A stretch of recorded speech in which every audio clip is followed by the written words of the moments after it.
Every single night, 50,000 Roman soldiers went to sleep deep inside enemy territory and woke up the next morning with their throats perfectly intact. In an era where darkness was synonymous with death, where Germanic tribes, Gallic warriors, and Parthian cavalry were just waiting for the cover of night to unleash a massacre, the Romans did the impossible. They slept deeply, soundly, and safely. No stone walls, no fortified city, no gigantic fortress that took years to build. Just open ground, raw leather, and the hostile pitch black of a foreign land. And yet, by morning, the Roman army was rested, fed, and ready to march another 20 miles, just to kill again. How was this possible? The answer isn't some heroic tale of bravery. It is the story of a system so cold, calculating, and mechanical that modern military academies still study it today. A system that turned an empty field into an impenetrable, heavily armed city in under 4 hours. Every single day. For months on end. But how exactly does a machine operate to completely shut down the chaos of the night? The answer will change your understanding of ancient warfare forever. Paradoxically, preparation for the night didn't begin at sunset for the Roman legionary, but in the blazing heat of the midday sun. While the main army was still marching in a miles-long dusty column, a tiny but crucial detachment rode far ahead. These were the mensores, the engineers and surveyors of the legion. Their job wasn't to fight, it was to calculate. They weren't just looking for a nice patch of grass. They were looking for a strategic foundation. A slight elevation, access to fresh water, enough forest for firewood. But above all, no blind dips or ravines from which an enemy could launch a stealth attack. Once the terrain was selected, the math began. The mensores deployed the groma, their primary surveying instrument, and started ramming the geometry of survival straight into the raw dirt. Before the first exhausted legionary carrying 90 pounds of gear even reached the site, the fate of the night was already sealed. Colored flags, wooden pegs, and perfectly drawn lines marked the future grid of the city. There was no room for discussion, no searching for the softest ground, no individual choices. Everything was dictated by the system. This is exactly where other ancient armies failed. When thousands of tired, hungry men try to set up camp in the evening, the result is usually deadly chaos. Everyone fights for the best spot, arguments break out, and vigilance drops to zero. The perfect moment for an enemy ambush. The Romans simply engineered this human failure out of existence. Thanks to the flags, every single soldier knew exactly where his spot was. But what psychopathic level of discipline was required to blindly follow this grid night after night? The Roman marching camp, the Castra, was an absolute triumph of obsessive-compulsive disorder. Without exception, it followed an identical, strictly rectangular layout. Whether the legion was marching through the rainy forests of Germania, the burning deserts of North Africa, or the hills of Judea, the blueprint never changed. The command tent, the Principia, always formed the absolute, untouchable center. From there, the main streets intersected. The Via Principalis always ran east to west, the Via Praetoria always north to south. Around these axes, the position of every single cohort, every maniple, and every century was locked in down to the millimeter. Why was this pedantic uniformity a matter of life and death? Picture an infantryman. He's just marched 20 miles in hobnailed sandals. His shoulders are bleeding under the weight of his armor, shield, rations, and tools. He is too exhausted to think. In fact, he isn't allowed to think. He must know exactly where to drop his body in the pitch black, guided only by the flickering light of a few torches. The standardization of the camp wasn't an architectural fetish. It was cognitive offloading. A soldier could navigate the camp in his sleep. In the event of a night attack, there was zero confusion. Every man reached blindly for his weapon and knew his exact spot on the defense line. But before anyone could even dream of sleep, the system demanded one last monumental effort from the men. What happens when 50,000 completely exhausted guys are forced to play construction worker? The details of this torture are hard to wrap your head around. The 4th century military theorist Vegetius described the building process with chilling detachment.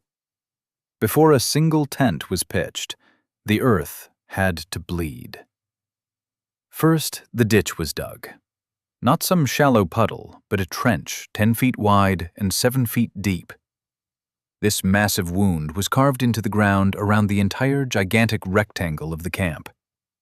The excavated dirt wasn't just thrown aside, it was piled inward, violently tamped down, and formed the auger, a massive defensive rampart. On top of this wall they erected the pila muralia, a palisade of sharpened, heavy wooden stakes that every damn legionary had carried on his back all day, in addition to his already absurd load. These stakes were tightly interlocked.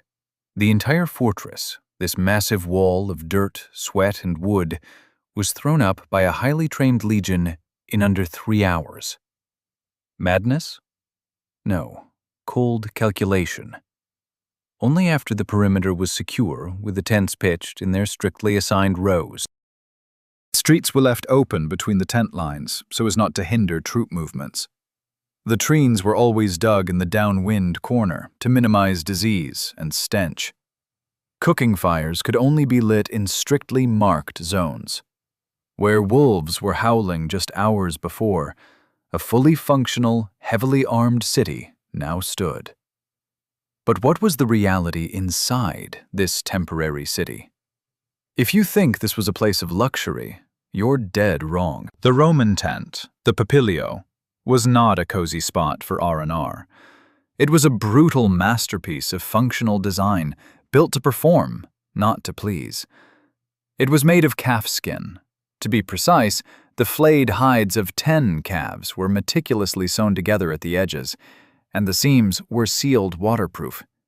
The leather was constantly rubbed down with rancid oil and animal fat to repel rain and snow. It smelled absolutely atrocious. It weighed around 90 pounds, which is why it had to be hauled on special pack mules. But under field conditions, it was virtually indestructible. Linen, or modern cotton, rots when exposed to weeks of wet weather.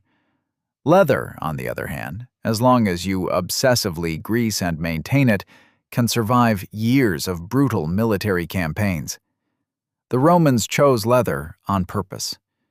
This decision reflects a military culture that prioritized long-term function and merciless survivability over any short-term comfort. If they had to, the soldiers dragged the wet, heavy leather through the mud with freezing, numb fingers. Inside this dark, foul-smelling leather contraption lived the contubernium, the smallest and most vital unit of the Roman army. 8 men, 1 leather cave. And here, inside this tent, lies the true secret of Roman combat morale. A secret that gives us a deep look into the psychology of violence. And this is the turning point that casts the entire setup in a very different light. The marching camp wasn't just there to keep the barbarians out. It was primarily there to keep the Romans in. The Castra was a psychological cage. The Roman army wasn't made up of superheroes. It was made up of terrified, brutalized young men who were often drafted against their will. In the endless expanse of a hostile forest, the temptation to desert is massive. Whoever vanishes quietly into the dark doesn't have to die the next day. The wall, the ditch, the guards, their weapons were pointed just as much inward as they were outward. The camp was an instrument of total social control. Nobody could slip away unseen. Every movement was tracked. And inside the tent, the 8 men of the Contubernium ate together, bled together, and slept together. If one deserted or fled in battle, the others were punished for it. They weren't fighting for the abstract idea of the city of Rome. They were fighting for the 7 guys lying next to them in that stinking leather cave, because the system forced them to police each other. The camp wasn't a protective hand. It was a steel fist squeezing the unit together. And this control extended into the most intimate of human necessities: sleep. The space inside this 8-man tent was organized with standard military sociopathy. Gear was always stacked at the entrance: shields, spears, heavy armor. None of that had any business in the sleeping area. This served 2 iron-clad rules. First, it kept the already tiny space free of dirty, wet metal. Second, it guaranteed that, in the event of a surprise night attack, a soldier could immediately reach forward and grab his weapon without tripping over his buddies in the dark. In the back of the tent, the men lay packed tightly together on straw-filled sacks or simple animal pelts directly on the cold ground. Warmth was a collective project, not an individual option. 8 muscular male bodies crammed into a sealed leather tent generate a massive amount of body heat. Sleeping huddled close together, wrapped in rough wool tunics and thick military cloaks, these soldiers could survive even the barbaric winters of northern Europe. Archaeological finds from Vindolanda, a fort on Hadrian's Wall in Britain, show us the raw reality. Roman soldiers begged their families in preserved letters for extra wool socks and underwear. They were freezing. They suffered. But the system kept them alive. Yet this life hung by a very thin, very deadly thread: the night watch. How did Rome make sure that out of 50,000 exhausted guys, nobody dozed off when it mattered most? The Roman army didn't hope for vigilance. They enforced it with iron precision. Sleep itself was meticulously scheduled, like a military operation. The night was divided into 4 watches, the vigilia. Each lasted exactly 3 hours. Every soldier was assigned to one of these watches. For the individual, this meant 3 hours of standing guard in the creeping cold, staring into the pitch black, and 6 hours of potential sleep. The watches rotated constantly, so no single century was unfairly burdened.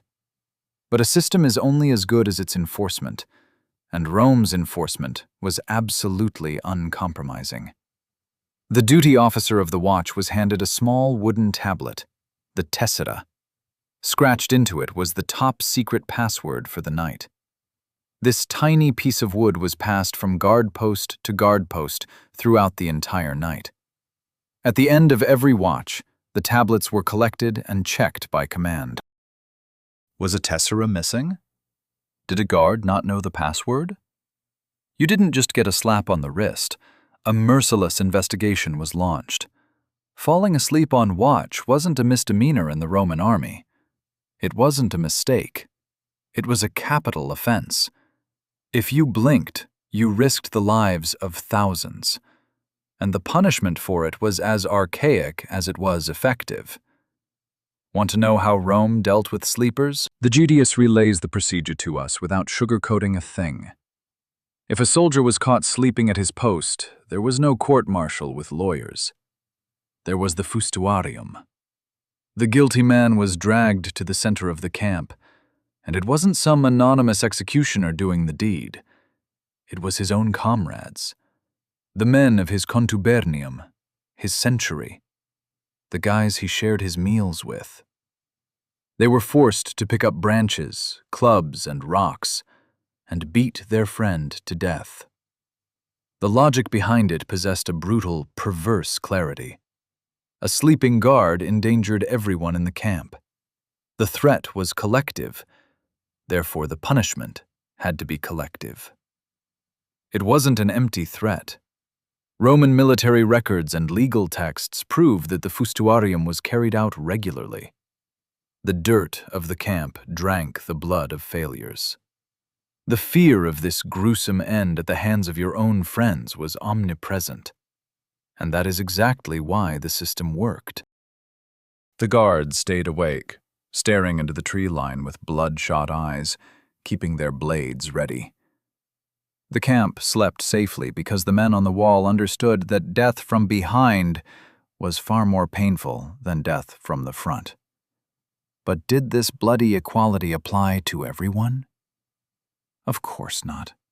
Not everyone in this camp slept on the raw dirt, crammed in with 7 sweating comrades.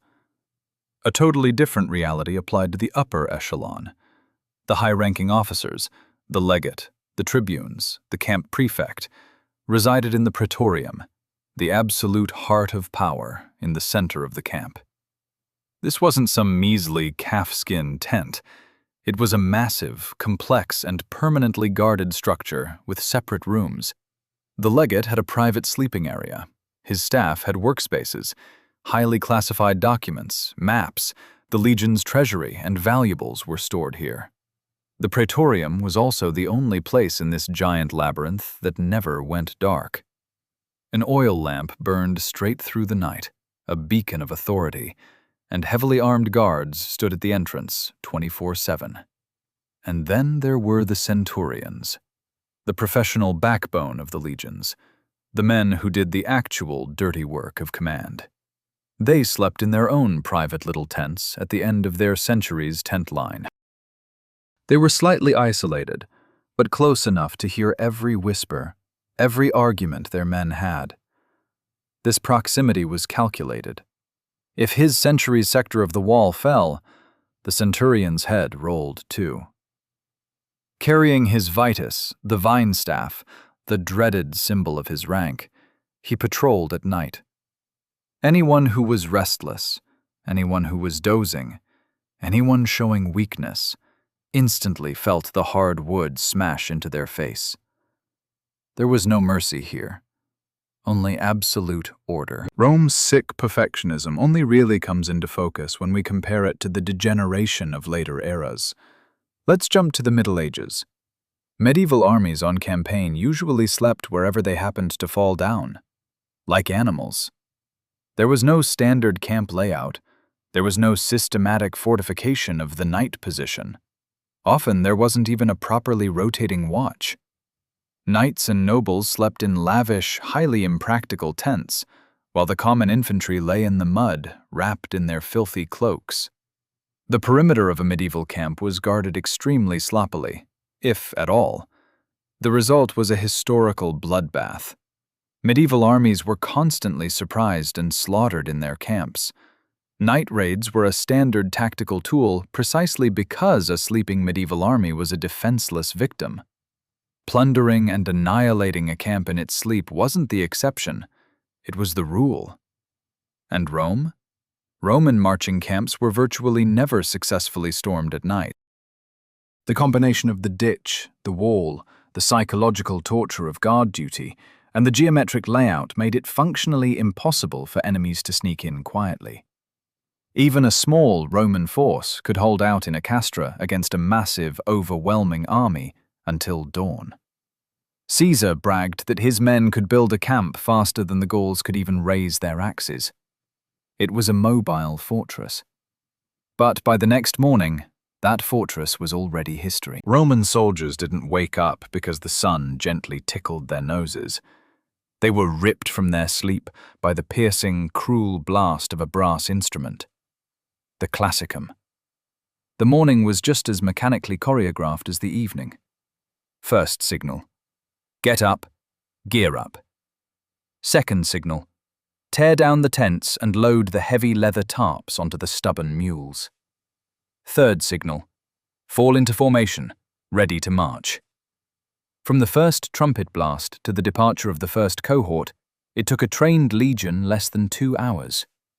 But before they left the site, they destroyed their own masterpiece. The Romans never left shelter behind for their enemies.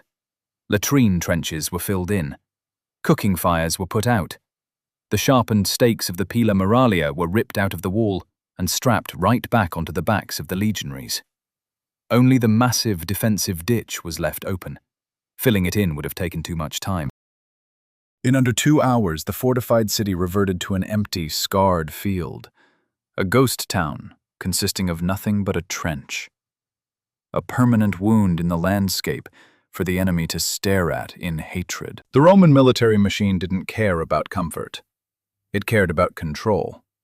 Everything, the layout, the leather tents, the murderous watch system, the blast of the trumpet, was designed to squeeze the absolute maximum amount of energy out of machines made of flesh. Men who had to march, dig, bleed, and kill the next day, over and over again, for years on end. Whoever slept in this camp woke up rested. Whoever wakes up rested marches farther, hits harder, and doesn't panic when staring the enemy in the face. The Castra wasn't a luxury. It was a brutal force multiplier. Roman sleep was a hardcore military investment. It was engineering applied to the most basic human weakness, the fear of the dark. Rome's legions conquered 3 continents, from the rainy highlands of Scotland to the scorching sands of Mesopotamia. They marched, they fought, and they killed. But above all, they slept. Like cogs in a clockwork of flesh and iron, not individuals, just survivors of a system. What do you think was the absolute worst torture of this system? Was it standing in the freezing night watch, knowing your friends would beat you to death if you closed your eyes? Was it the stench of wet leather shared with 7 unwashed men? Or the trumpet blast at 4 a.m.? Let me know in the comments. And if you have the guts to look even deeper into the abyss of the Roman military machine, subscribe. Next time, we're taking a look inside the military kitchens of Rome. A meal that won war.